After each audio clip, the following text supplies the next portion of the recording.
Hi everybody. Today Cosette and I are going to be reading to you one of my most favorite books.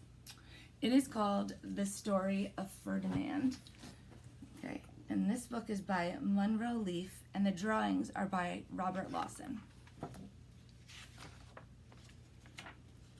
Once upon a time in Spain,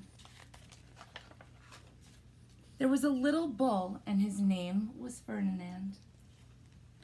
All the other little bulls he lived with would jump and run and butt their heads together. But not Ferdinand. He liked to sit just quietly and smell the flowers. He had a favorite spot out in the pasture under a cork tree.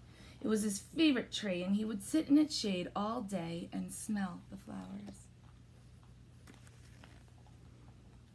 See? It's a really cool picture, isn't it? Sometimes his mother, who was a cow, would worry about him. She was afraid he would be lonesome by himself. "Why don't you run and play with the other little bulls and skip and butt your head," she would say. But Ferdinand would shake his head. "I like it better here, where I can just sit quietly and smell the flowers."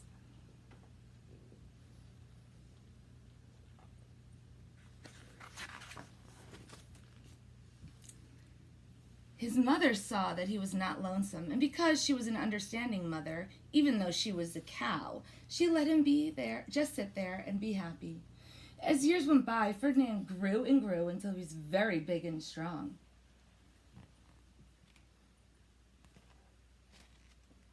Look at that. Do any of you have a growth chart like this at your house? I bet your mom and dad were checking how much you were growing when you were little.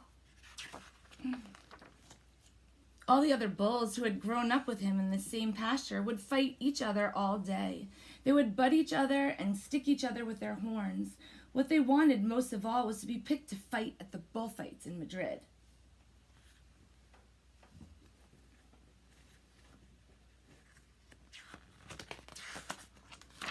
But not Ferdinand.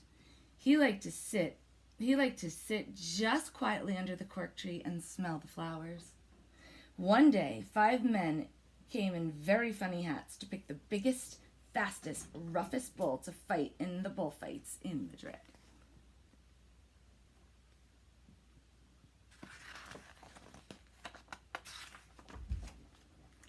All the other bulls ran around snorting and butting, leaping and jumping, so the men would think that they were very strong and fierce and pick them.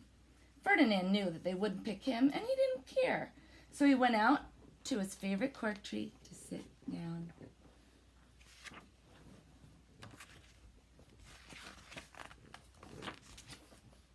He didn't look where he was sitting, and instead of sitting on the nice, cool grass in the shade, he sat on a bumblebee. Well, if you were a bumblebee and a bull sat on you, what would you do? You would sting him, and that is just what this bee did to Ferdinand.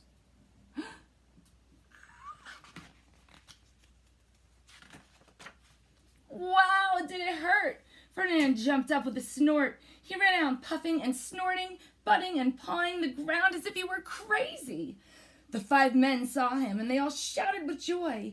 Here was the largest and fiercest bull of all, just the one for the bullfights in Madrid.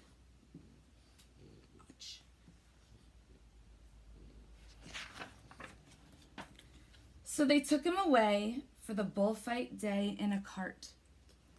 What a day it was! Flags were flying, bands were playing, and the lovely ladies had flowers in their hair.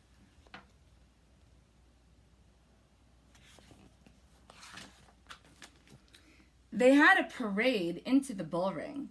First came the bandoleros with long sharp pins and ribbons on them to stick into the bull and make him mad. Next came the picadors, who rode skinny horses, and they had long spears to stick in the bull and make him madder.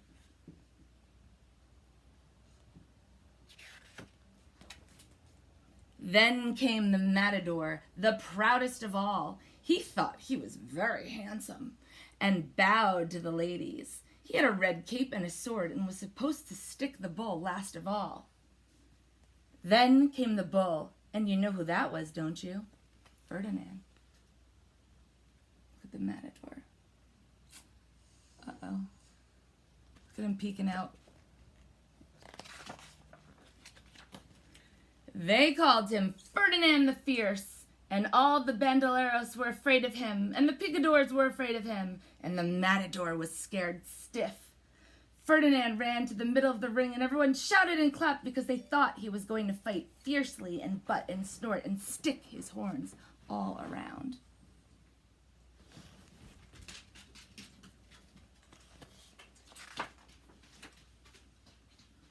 But not Ferdinand.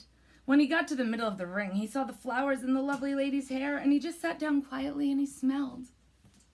He wouldn't fight and be fierce no matter what they did. He just sat and smelled. And the bandoleros were mad, and the picadors were madder, and the matador was so mad that he cried because he couldn't show off his cape and his sword. So they had to take Ferdinand home.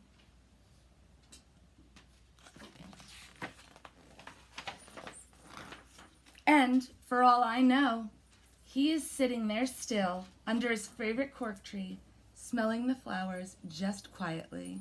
He is very happy.